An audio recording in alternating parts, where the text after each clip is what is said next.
The more time I spend in ag tech, the more I discover these companies that aren't often in the headlines, but for years they've been quietly serving farmers with technology that solves a very real problem. Did you match root demand with soil supply? You didn't let your roots drop down to zero. You didn't let your roots flatten out because that's costing your yield. But if you don't offer it up where the roots are eating from, you're losing yield. That's Bruce Moeller, CEO of AquaSpy. Since 2009, they've been providing farmers with technology to better understand the root zone in real time to determine exactly what that crop needs and when. Just like we forecast the weather above ground, and these are billions of inputs that come in. And I want it sorted by crop, by soil, by latitude and longitude. I want every variable I can think of.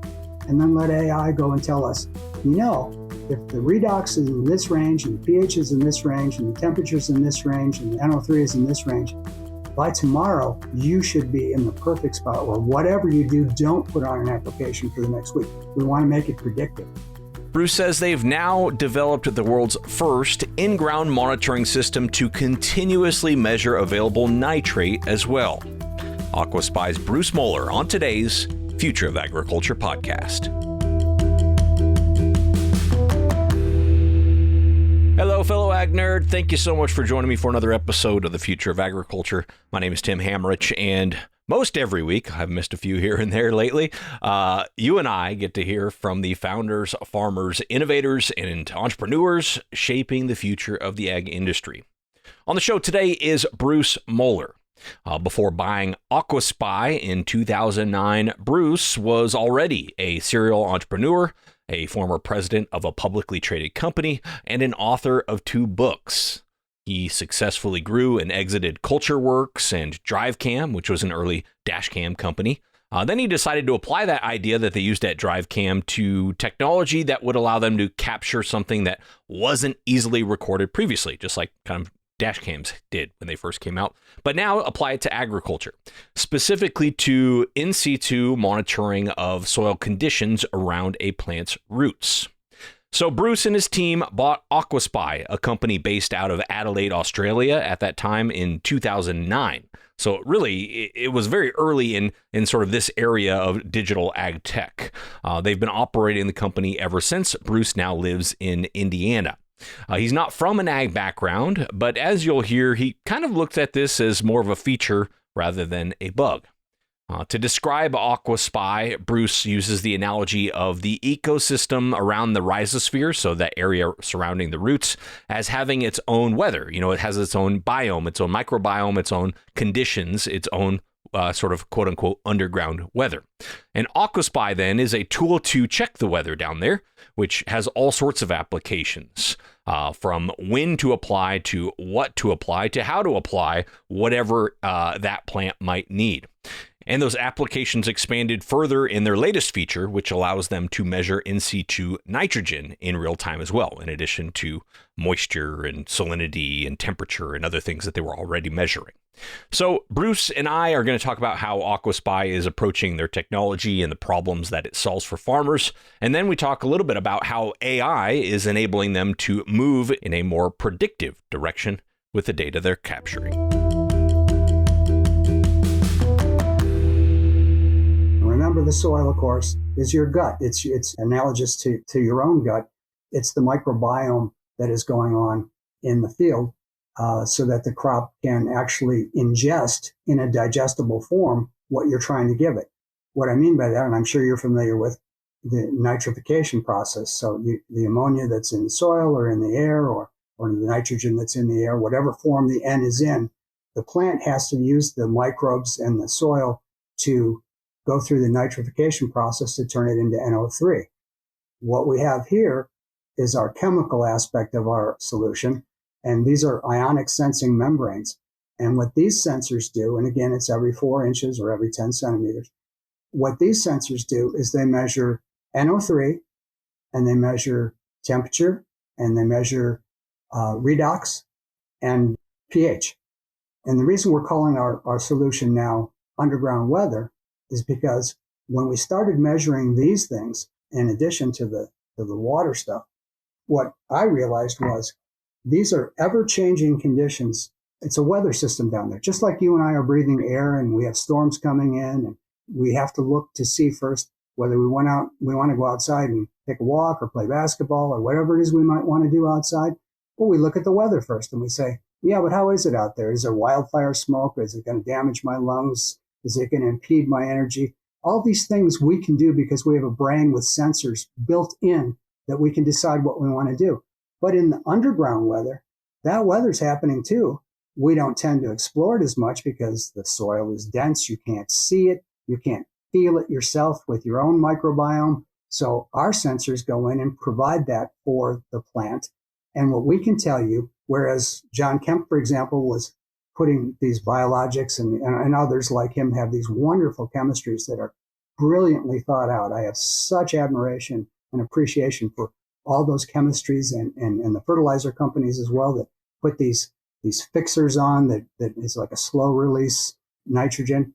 What we found was when we put these out there, and last year we put about 475 of them out there all over the world, what we found was that sometimes those fixers, those chemistries would work beautifully, and other times there was a meh. And the difference was your soil, your microbiome has to be ready to accept those fixers or those biologicals. You have to be in the right range for oxygen and for the nitrification process. So it's not just outgassing and going back into the air. The pH range, the temperature range, all of those things play into it. Well, that's the weather down there. So where he's answering what to put on, we're answering when to put it on. If you don't put it on at the right time, you're going to waste it. It's going to either leach through or outgas, or the plant just can't take it because it can't go through that nitrification process and turn it into usable NO3. We think that those two combinations ultimately have to be part of the final solution that some very large company, much larger than either of ours, will put together into a holistic solution for growers not to waste their expensive inputs. And also, by the way, not that anybody cares because it's the tragedy of the commons, but when we all have to share the water tables and the soil, if somebody is fouling that, it's to all of our collective detriment. But when we all own it, then nobody in particular is responsible for it. And so until we have legislation, if that ever happens, we have to give everybody the tools they can to do the least damage at the least cost and at the utmost efficacy.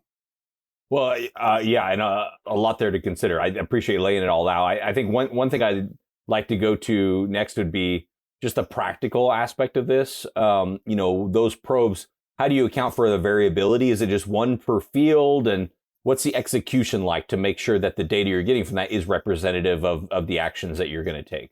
Yeah. So as I'm sure you and most of your, or probably all of your listeners know, we would tie this to something called a management zone. So if your management zone has, a monolithic seed that you're using, and whether you're using drip or pivot or dryland even, if you're fertigating or if you're fertilizing in a uniform fashion and you don't have the topography that's extreme differences where there's a big hill or there's a big valley or whatever else, that management zone would take one of these per management zone. So if you have a 140 acre pivot, but you're treating it as one management zone, then one of these goes to manage that. And the idea is like with a pasta strainer or something like that, water will find its own level and it will spread out throughout the entire environment. If you do have more management zones or you have topography that is different, then you can put more of these on, as many as you want. And I didn't tell you this, so I suppose it's a good time to tell you now.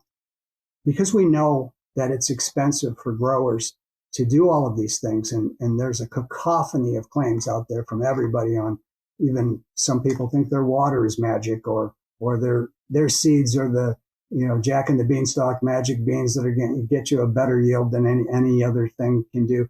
There's a lot of noise for people out there and they can't afford to do everything. So what we did was we said, we sell an annual subscription. So you get the hardware for free if you sign a 3, 4, or 5 year deal with us, just like you do with your iPhone or your Android phone. If you had enough management zones or you just wanted to know more data, you wanted more density of data, then we don't charge you more subscription.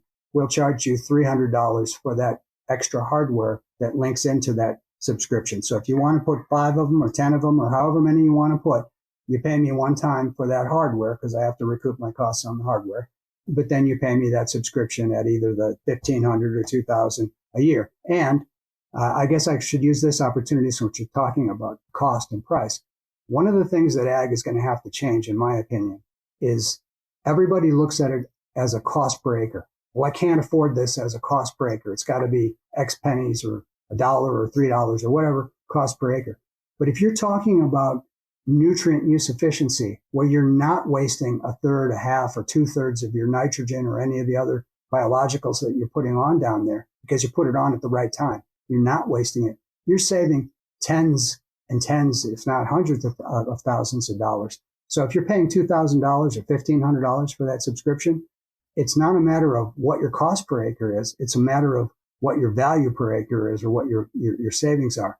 Since this is a podcast about the future of agriculture, I think if ag tech is going to be embraced, it's going to have to change to an efficacy model, a value model, not just a cost per acre model.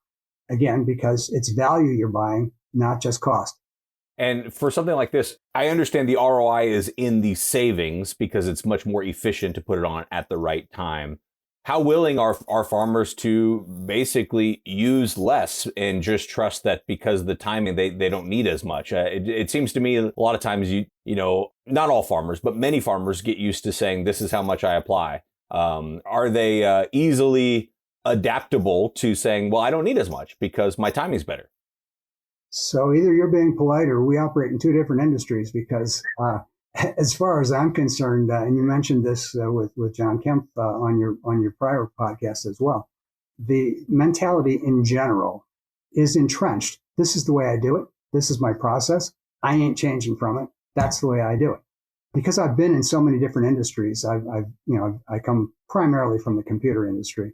What I've seen happen as the early adopters turn to the middle market adopters and then the laggards that come later, what happens is, and it's true in life as well, like what happened to the Neanderthals, you adapt or die. If you don't adapt, then those who do adapt are going to have a huge cost and efficiency advantage over you, and you'll be priced out of the market eventually. So people will adapt, but they'll adapt at their own. Now, farmers are obviously the ultimate entrepreneurs, and they're literally betting the farm on all the decisions they make. So I don't blame them for being cautious, and it always worked for me before this way. So I'm putting on X number of pounds, and I'm putting it on in the beginning, and I'm putting another on in during tassel or whatever phase they're gonna put it on at.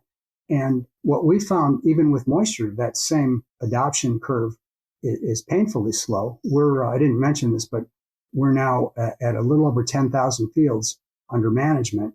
And it took quite a few years to get to 10,000 fields. And what we typically saw happen was a guy would say, all right, sounds reasonable. I'll try 1 or 3 or 5 or 6 fields. And then after the first year, typically they'll say, oh, I can start to trust this now.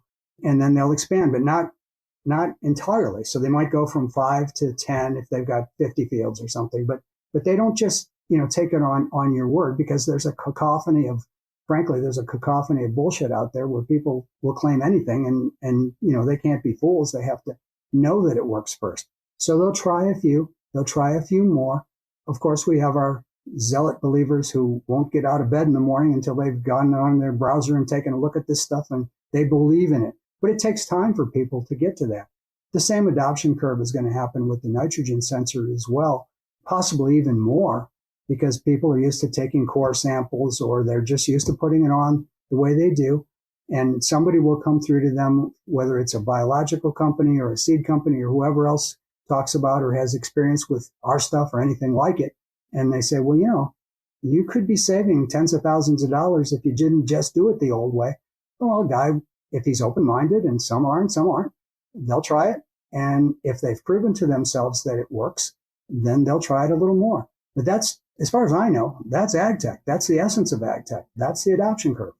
Absolutely. And even with that kind of, trying it to make sure that I'm easing into it and not going overboard, if I'm a farmer, I still want to know, even before trying it, that there's some pretty strong validation that if I do drop my inputs, I'm not sacrificing yield in any way.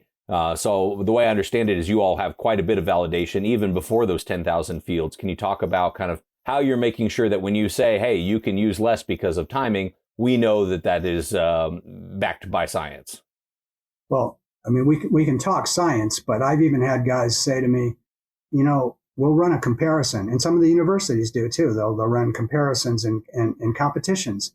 And they'll run half a pivot using an AquaSpy and half a pivot not, or maybe one of our competitors or, whoever it might be. And I've literally had people say to me, well, yeah, there was a 30% higher yield on the side that used AquaSpy versus the side that did nothing at all. But it might have just been a good year. It might have just been, the luck of the weather. Well, it's the same pivot. Half of it was on one side and half was the other. There are going to be those people who are, as the old saying goes, from Missouri, and they're going to be skeptical, and they're not going to just jump into it until they prove to themselves that, in fact, it is. So what we did to try to address some of that is, because, farmers are also fairly cautious, conservative about how they share their information and who they'll tell what, who they trust to tell what about.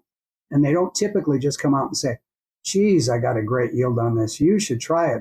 When I say on this, I don't mean just our stuff, but a seed type or a fertilizer or a biologic or whatever. They're not usually willing to come out and effusively brag about what they got. So what we did is we said, all right, tell us this then. On a scale of 1 to 5, with 5 being exceptional yield and 1 being below poor, unacceptable, tell us what your field did this year that had our stuff on it. Did you get a 5, a 1, a 3, or whatever? And then we offered them some advantages to come through. You don't have to tell us quantitatively what the yield was, just qualitatively. Was it really good or really bad? And what we found through that endeavor, and we put some contests together and drawings and gave trips to Hawaii and, different things we did to get them to join in on this. What we found was that the YES score, the yield efficiency score that we were monitoring, those people who ranked at a 5, we got between a 30 and a 40% higher yield on those. I don't usually talk about that because it sounds too good to be true. So I don't tend to espouse those, but that's honestly what we got. Conversely, those people who didn't nurture their field very well. So on that FICO score, if you want to call it that, we start everybody at a 720. And then every day we either increment you up to 850 or we decrement you down into the 3s if you're really doing a poor job. Maybe you're doing a poor job because you don't have water to pump or, whatever the reason might be. But anyway, guys that got in the 300s, they had up to a 30% lower yield than the fields that are around them that did nothing at all. And conversely, we got the higher yield with the ones that ranked at a 4 or a 5. And 3s were just about, you got maybe a 5 to 10% increased yield. Now, I'll say statistically, we've proven that, but you're not going to believe that. You're not going to believe that until you do it yourself and you see it yourself. And tell me again, this, kind of FICO score like thing, I understand higher is better than lower, but how am I using that score in my management? Yeah, so those that do use it, and not everybody does. I mean, people, we have it on your interface if you've looked at our stuff, we have a gas gauge on there and we show you how deep your roots are and all that stuff. I call that our version of Windows versus DOS. You don't have to go in and read all the lines and figure out with an agronomist what the crop roots are doing. We have pictures on there that show you here's how much is left in the gas tank on the top. Here's how much is left on the gas tank on the bottom. Bottom means where your roots haven't gotten to yet. So that's the reserve tank that is down there. There's a YES score on there and it might say 800 or 550 or whatever that is. And the people who bother to look into it, then they understand what we're trying to do, which is simply to say, did you match root demand with soil supply? Did you match where the roots are drawing from? You didn't let your roots draw it down to 0. You didn't let your roots flatten out because that's costing your yield. Nitrogen and water, of course, that's where you get your growth. But if you don't put that on that lazy Susan, if you don't offer it up where the roots are eating from, you're losing yield. You can think of that as our dogma, but it is science and we do believe it. But we also recognize that you're going to have to try it yourself until you believe it. Yeah, that makes sense. I liked your example with like the biologicals and the biostimulants and how these products are not just pure chemistry. And so it's not just this equation of kind of chemical in, chemical out, even though you can make the argument that this same thing applies to chemistry. There's more dynamics here when it comes to making sure those biologicals are efficacious. And it got me wondering, to what degree do the biological companies know the ideal conditions for their product? Or is it just a timing thing as well?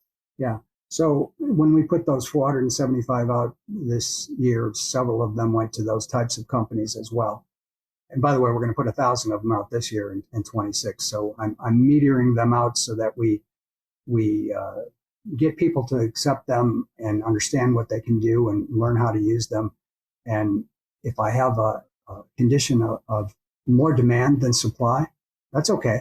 Having a scarcity of supply is a good sign for a company like mine. If it should happen, it wouldn't be the worst thing in the world. But what the biological companies have, first of all, as I said before, because you don't have in a crop, you don't have sensors like you do in your body that are giving you feedback to your brain that says, I'm full, I have an upset stomach, I have diarrhea, whatever those things are. That feedback loop isn't there. So, and these are obviously very intelligent, very learned scientists and agronomists that know what they're doing. They can't see down there either. So they either have to take a core sample. And by the way, when you drop a core sample, you've disturbed that entire environment. So when you're trying to measure the NO3, the nitrates in my soil, do I have 18 or 22 or 6 or 59 parts per million? When you do a core sample and you've drawn down a foot or 2 feet down, you've disturbed all of that. You've mixed it all together. And those ions, they're mobile. They're moving all over the place. So you're going to get a rough approximation of what's down there at the time, but you've disturbed that time. You've changed. It'd be like in the weather above ground, which I always like to compare this to. In the weather above ground, if you could take a slice of air that included the pollutants and the nitrogen and the oxygen and dog hairs or whatever else you might be breathing in, if you could take that sample, okay, that would have been that sample at that place at that point in time, but you've disturbed it and you take it back to the lab. You can't extrapolate that to say, that's what our environment is that we're breathing. It was just that particular slice of that environment at that particular time. Underground, you only can do it by a core sample and then look at it in the lab, or you have to have sensors down there in situ that stay. And ever since I got into ag back in 2009, we were always told that the Holy Grail was an in situ nitrogen sensor. And we didn't know if anybody could do it. I've always heard that was the Holy Grail. One of my high net worth investors said to me early on when he was considering coming in, he said, well, what do you guys think about that? Do you think you can do it? And I said, well, we don't come from this industry, so we're going to look at it in a different way with fresh eyes than what other people do. But I would say I'd give us maybe a 1/3 chance at solving that. And he said, 1/3? Why so low? And I said, well, for one, we're not arrogant and we don't have that hubris. And for two, this is the Holy Grail. People a lot smarter than us have been trying to solve this for a long time. Who the hell are we? We're going to figure that out ourselves. And as it turned out, we cooperated with some universities and some really intelligent people. One of the big changes for us is that we hired a PhD chemist from Purdue. She's brilliant. And she was doing that kind of work at Purdue. And so she came on board and things really took off for us. And it was just this past year, 25, where we put those 475 out there and they worked. We did have interesting learnings, by the way, on that. So the way the ionic sensing membrane works is there's a reference electrode and there's a measuring electrode. And what we found was that we call it a reservoir electrode. In the reservoir, there's a pre-calibrated solution of NO3, and you release out of the reservoir that NO3 that then compares to the sensing membrane in the soil. And it says, oh, you're at 10 ppm or 15 ppm or whatever it measures. What we found with the reservoir electrode is that in certain areas, if people watered heavily every single day because they wanted to see what their biologics would do, we put these things in like, March and April, whenever people were planting. And some of those crapped out on July 12th.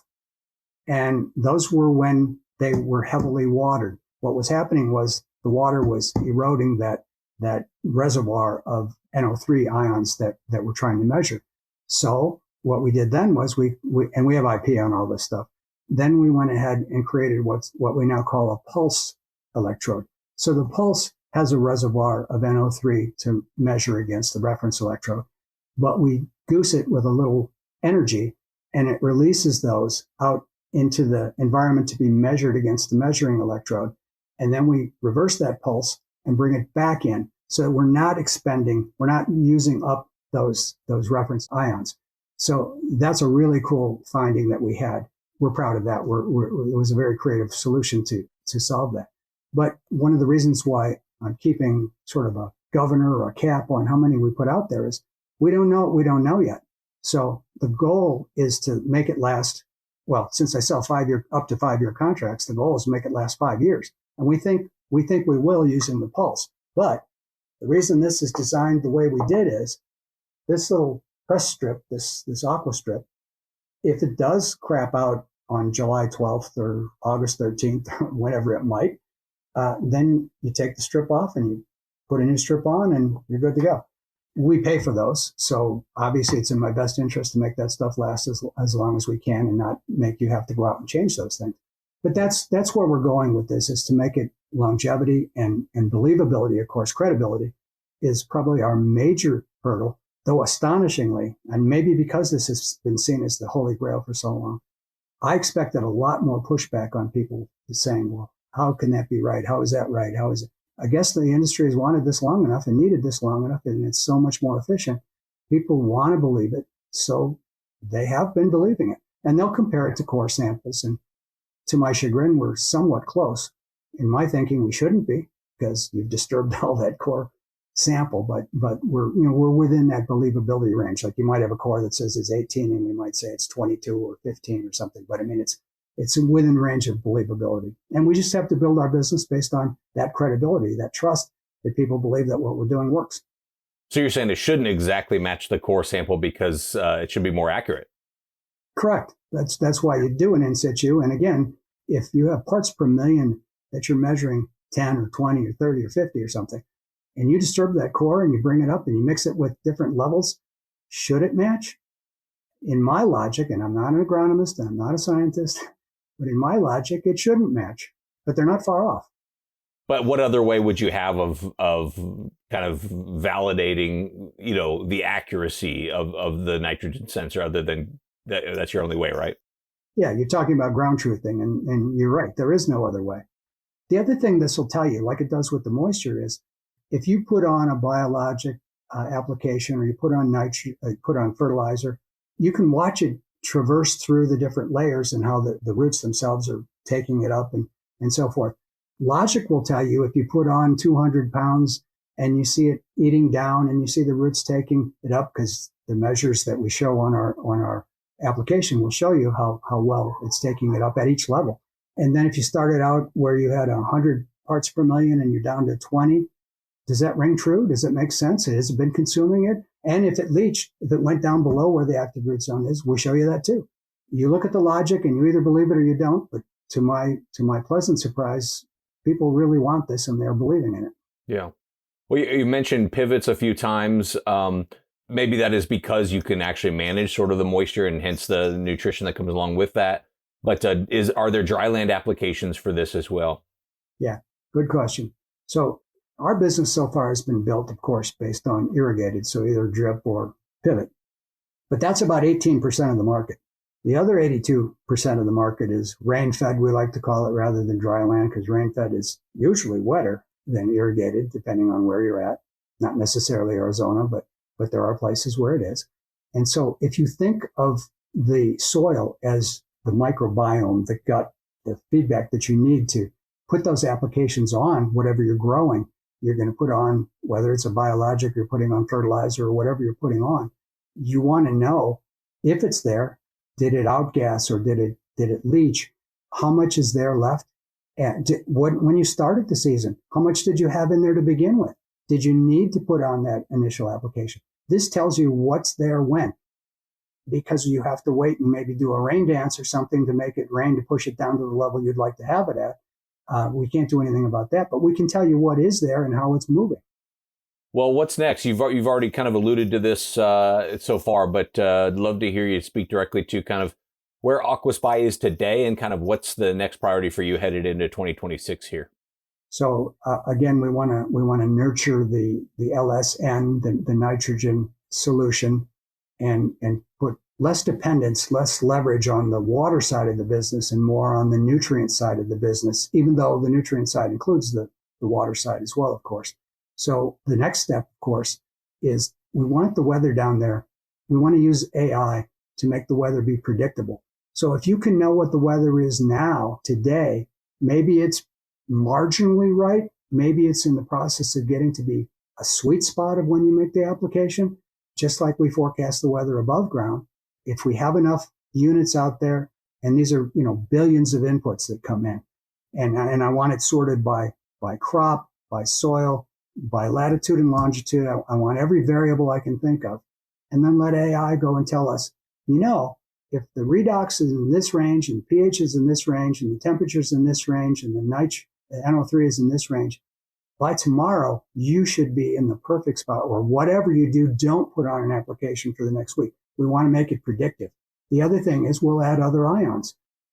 Potassium would be one, phosphorus would be one, any other one that anybody smarter than I on which supplements the plants, particular plants, whether strawberries need more of this and beans need more of that, because we have a way of sorting which ions we want to measure and how to measure them. Those will be next. And those are on our roadmap. Those will be what we'll do. Well, Bruce, I appreciate all the time this morning. Before I let you go, anything you'd want to either add or emphasize, or just some kind of final words to round out today's episode? Yeah, I think one of the things that I think is imperative for the industry as a whole collectively is to keep advancing these technologies, not just ours, all of them, the entire suite of things that make things more efficient. But I think in that vein, you have to be getting away from cost per acre and getting through to value per acre or savings per acre, but something with nutrient use efficiency will have to happen in order for these advancements in ag tech to keep happening. All right, well, that is going to do it for today's episode. Thank you so much to Bruce Moeller for being on the show. If you'd like to learn more about what they're doing over there at AquaSpy, just head over to their website, which is aquaspy.com. Hard to get the .coms these days, but I guess when you start in 2009, or I guess the company was started before, it was probably a lot easier back then. But anyway, thank you so much for listening. I'll be back next week with another story of ag innovation.